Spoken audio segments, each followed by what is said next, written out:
Hello everyone, welcome back to PCS journey. Vivek here. आज हम लोग डिस्कस करते हैं जो मोस्ट इंपॉर्टेंट करंट अफेयर्स है जो इंडियन एक्सप्रेस और हिंदुस्तान टाइम्स में कवर किए गए, उनको देखते हैं जो हेडलाइंस न्यूज़ बने हैं। सबसे पहले उसको कवर करते हैं। आईएनएस इम्फाल सबसे टॉप हेडलाइन में सारे न्यूज़पेपर में कवर किया गया है कि आईएनएस इम्फाल को कमीशन कर दिया गया है हमारे ऑनरेबल डिफेंस मिनिस्टर के द्वारा, जो राजनाथ सिंह है, उनके द्वारा कल के डेट में मुंबई में आईएनएस इम्फाल जो है हमारा third of the fourth worship जो है उसका ये तीसरा हिस्सा है, उसको हम लोगों ने कमीशन कर दिया है। तो ये न्यूज़ में बना हुआ है। तो समझते हैं कि आईएनएस इम्फाल क्या है और इससे पहले हमारे पास कितने वॉरशिप्स थे और इसकी क्या स्पेशल फीचर्स है, इस वॉरशिप के अंदर कौन कौन से मिसाइल्स और कौन कौन से एक्स्ट्रा इक्विपमेंट इसमें फ़िट किए गए हैं और ये किस प्रोजेक्ट के तहत बनाया गया है, वो सब डिस्कस करते हैं। और एग्ज़ाम के लिए कैसे रिलेवेंट है, एग्ज़ाम में कैसे क्वेश्चन फ्रेम किए जाएंगे, उसको लेकर डिस्कस करते हैं। सबसे पहले जानते हैं इसके बारे में बेसिक कि आईएनएस इम्फाल है क्या। ठीक है, तो यहाँ पे स्लाइड में मेंशन है कि आईएनएस इम्फाल को प्रोजेक्ट 15B के तहत बनाया गया। ये स्टिल्थ गाइडेड मिसाइल डिस्ट्रॉयर है, इसको कमीशन किया गया है। ये थर्ड है। इसमें टोटल प्रोजेक्ट 15B में टोटल 4 वॉरशिप्स बनाने थे, जिसमें से 2 पहले ही हम लोगों ने कमीशन कर दिया है। उसका नाम है, पहला का नाम है आईएनएस विशाखापट्टनम और दूसरा है हमारा आईएनएस मोरमुगांव और तीसरा है हमारा ये थर्ड जो हम लोगों ने कमीशन किया वो आईएनएस इम्फाल है। फोर्थ जब नेक्स्ट ईयर कमीशन होगा उसका नाम होगा आईएनएस सूरत। तो ये इसमें मेंशन है कि इसको हम लोगों ने प्रोजेक्ट 15B के तहत बनाया है।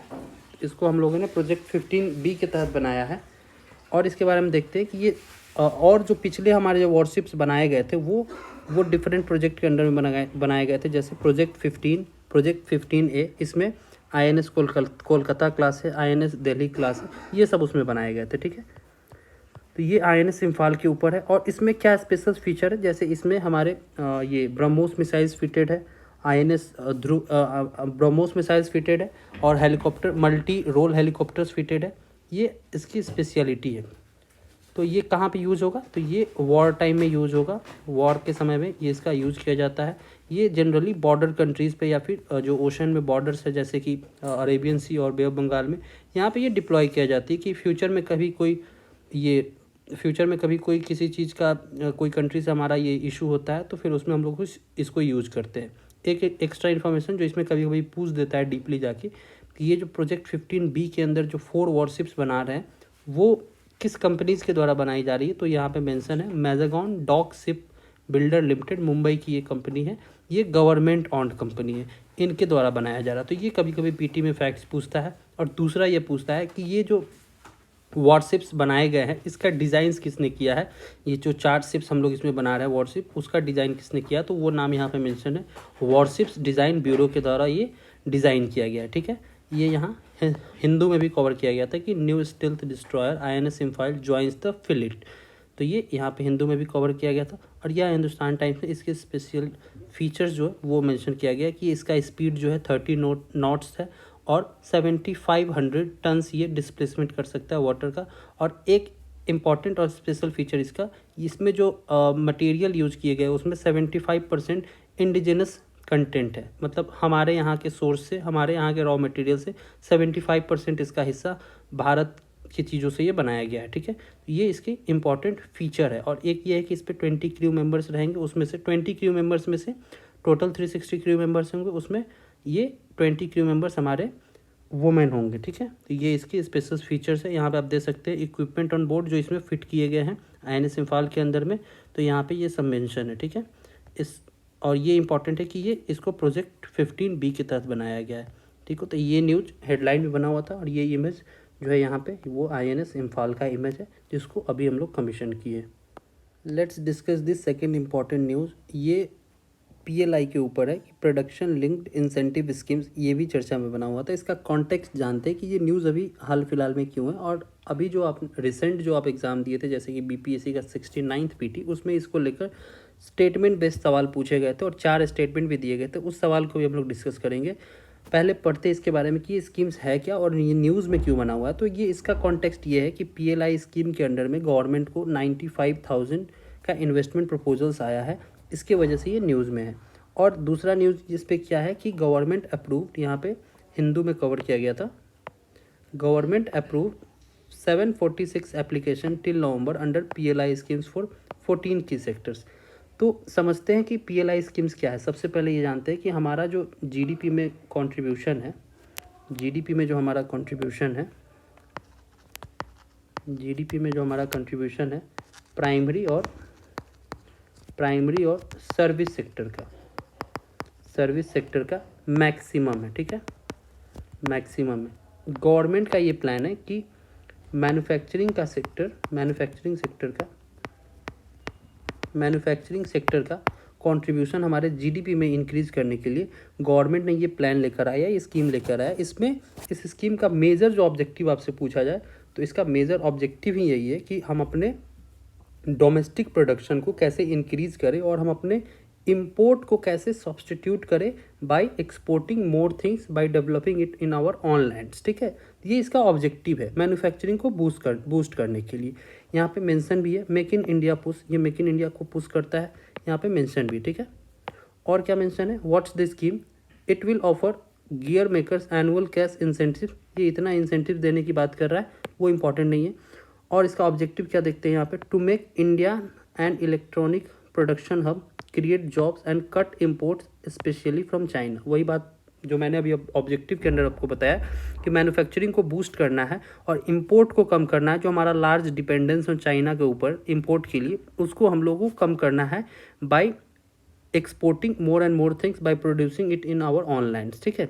ये हम लोगों का टारगेट है प्रोडक्शन लिंक्ड इंसेंटिव स्कीम के तहत, ठीक है। और इस स्कीम्स के बारे में डिटेल में समझते हैं कि ये स्कीम्स क्या करता है। The PLI scheme was conceived to scale up the domestic manufacturing capability accompanied by higher import substitution and employment generation.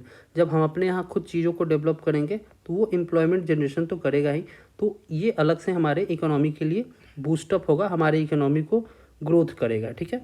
ये स्कीम लॉन्च कब हुआ था, तो ये मार्च 2020 में लॉन्च हुआ था। जब ये इनिशियली लॉन्च हुआ तो उस समय हम लोग 3 इंडस्ट्रीज़ को टारगेट कर रहे थे, बेसिकली इलेक्ट्रॉनिक्स इंडस्ट्रीज़ को, जिसमें हम लोग मोबाइल एंड एलाइड कंपोनेंट्स को टारगेट कर रहे थे, इलेक्ट्रिकल कंपोनेंट्स के मैन्युफैक्चरिंग को टारगेट किए थे, और तीसरा मेडिकल डिवाइसेस को हम लोग टारगेट किए।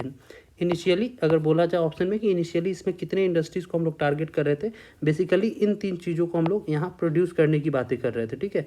बट प्रेजेंट टाइम में क्या है, इसमें 14 सेक्टर को हम लोग इंक्लूड किए। प्रेजेंटली हम लोग इसमें 14 सेक्टर को इंक्लूड किए, जिसमें ये 3 तो हैं ही, प्लस मेडिकल इक्विपमेंट्स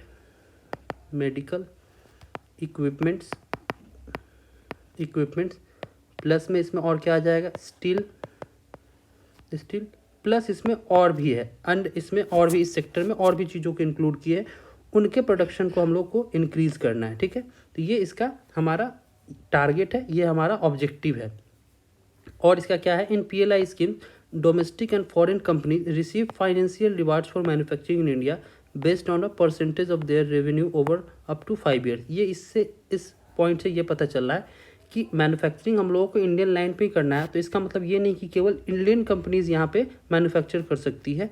कोई अगर फॉरेन कंपनीज़ हो जो इंडिया में आके इन्वेस्ट करे, वो अगर यहाँ पे चीज़ों को प्रोड्यूस कर सकती है, तो उनके लिए भी ये इंसेंटिव्स उनको दिया जाएगा, उनको फाइनेंशियल रिवार्ड दिया जाएगा यहाँ पे मैन्युफैक्चर करने के लिए।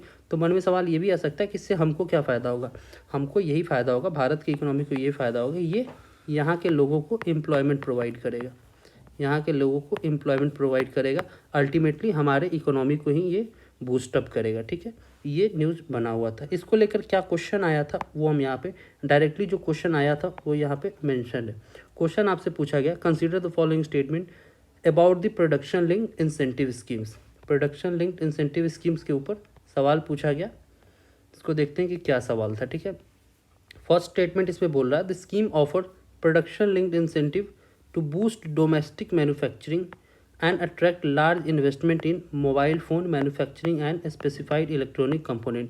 यही तो इसका ऑब्जेक्टिव है स्कीम का। जब हम ऑब्जेक्टिव पढ़ रहे थे, कोई भी स्कीम आप पढ़ेंगे तो उसका बस ऑब्जेक्टिव जानना होता है कि स्कीम किस पर्पस के लिए लाया गया।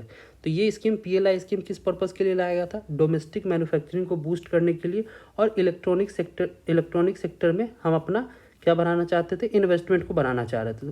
पहले हम लोग 3 सेक्टर को टारगेट किए थे, 3 इंडस्ट्री को, उसमें इलेक्ट्रॉनिक्स सबसे मेजर इन्वेस्टमेंट का प्रपोजल था, ठीक है। ये ऑप्शन हमारा करेक्ट हो जाएगा। नेक्स्ट ऑप्शन क्या कर रहा है, the scheme has 2 categories of applicants namely global companies and domestic companies. इसके बारे में हमको इन्फॉर्मेशन नहीं है, ठीक है, इसके बारे में अभी हमने पढ़ा है, न इसके बारे में कोई इन्फॉर्मेशन है, ठीक है। The scheme shall extend an average incentive of around 8% on non incremental. ये कुछ फैक्ट्स की बातें कर रही है, ठीक है, ये स्टेटमेंट फैक्ट्स की बातें कर रहा है जिसके बारे में हमको कोई इन्फॉर्मेशन नहीं, तो इसको हम अंडरलाइन करके रखते हैं। देखते हैं नेक्स्ट स्टेटमेंट क्या कर रहा है। The target segment under PLI shall include laptops, tablets, all in one PCs, servers and ultra small form factor. तो ये कहीं ना कहीं इलेक्ट्रॉनिक्स की बात कर रहा है कि इसमें हम लोग इलेक्ट्रॉनिक्स आइटम को टारगेट कर रहे हैं। तो बिल्कुल हम लोग तो ऑब्जेक्टिव्स में ही पढ़े हैं कि हम लोग इसमें इलेक्ट्रॉनिक्स आइटम को टारगेट कर रहे हैं, ठीक है। अब आपसे सवाल क्या पूछ रहा है कि इन चारों स्टेटमेंट में से इनकरेक्ट कौन है। तो आपको 2 स्टेटमेंट तो पता है कि हमको करेक्ट है, तो यहाँ एलिमिनेशन यूज कर सकते हैं, इसी को एलिमिनेशन टेक्निक भी बोलते हैं। यहाँ ऑप्शन मैंशनड है, यहाँ ऑप्शन मैंशनड है।